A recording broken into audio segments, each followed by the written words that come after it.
What is that night like when you lose an NBA championship? What happens the rest of the night when you walk off the court after a loss? It's a long drive home.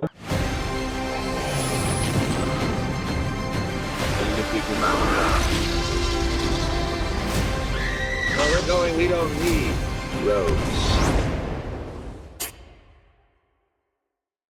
Mr. Curry, it is an absolute honor to meet you, man. I'm a big fan. Thank you for taking the time. Hey, thank you very much for having me. Hey, man, I'm going to jump into this. One of my favorite stories of your entire career is your 2009 draft report, in which they said, that you were below standard, that you're not a great finisher around the basket, that you need to improve as a ball handler, not to rely on you as a team leader. And my favorite is that you will not have success in the next level. I was wondering if you could take me to the moment you heard those words for the first time, and more importantly, tell me how you were able to get past them. It seems as if, because of where I started in the game, being the undersized kid, the scrawny, skinny, overmatched physically, didn't pass the eye test, that I kind of developed that underrated mindset as a badge of honor without really recognizing it because I was so passionate and so confident in terms of like being able to prove to myself that I was more than capable at whatever level I was playing. That followed me at every level I got to. So it's no surprise, even through the success that I had in college at Davidson, that there would be more naysayers and critics at the highest level once I got there. So I want to say it was almost expected to a certain degree, and knew that all I needed was an opportunity to showcase my abilities and my competitiveness and my work ethic. And there's just an inner confidence in that. I didn't know how it was going to play out, and that's the beauty of life. But I had developed that mindset really early, and it paid off at the highest of levels. Well, four rings will shut people up. And speaking of, many of us know what happens to NBA players the night they win a championship. We've seen the confetti fall. We've seen the tearful post-game interviews. We've seen the champagne flowing in the locker rooms. You've done it four times. But I am curious. I've always wanted to know, what is that night like when you lose an NBA championship? What happens the rest of the night when you walk off the court after a loss? So it's happened twice, in 2016 and 2019.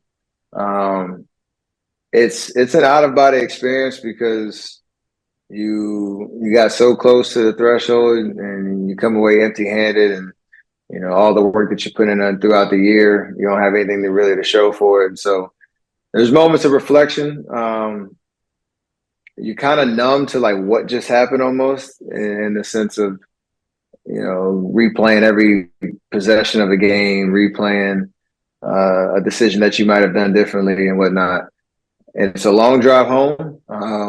You try not to turn the TV on because you don't want to see anybody else celebrating on the court or hear anything about the championship.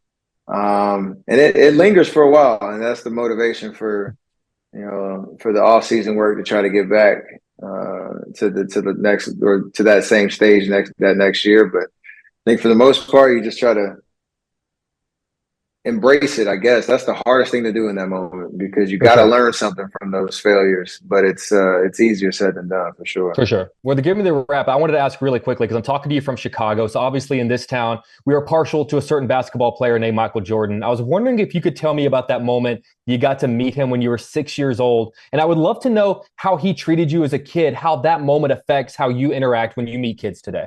So I remember in the old Charlotte Hornets Coliseum.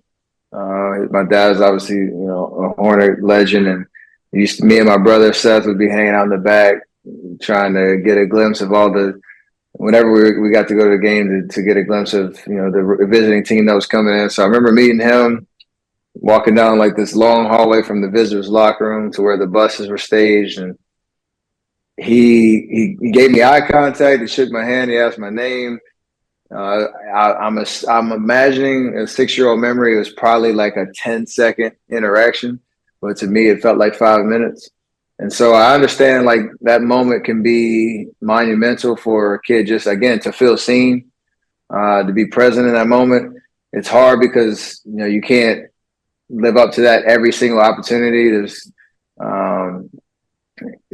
timing and all that stuff in terms of when you can connect with with kids and fans and all of that. But when I do have the time, like I understand the magnitude that it could mean for them to just find a little bit of confidence, a little bit of joy, again, feel seen, and who knows what they might do with that newfound energy. So I do appreciate those interactions. And when kids go crazy, if you sign an autograph or take a picture or do something like that, it means the world. That's awesome. Well, Mr. Curry, it meant the world to have this time with you today, man. As a 35-year-old man, I love your story. I'm inspired by it, but I'm really happy that there's going to be a younger generation that's going to see this. And whether they play basketball or whatever they want to do with their life, I think your story is a massive inspiration. So I truly appreciate your time, man. It's a real honor.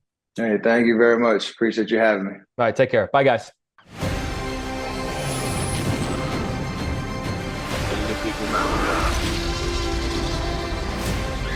Where we're going, we don't need roads.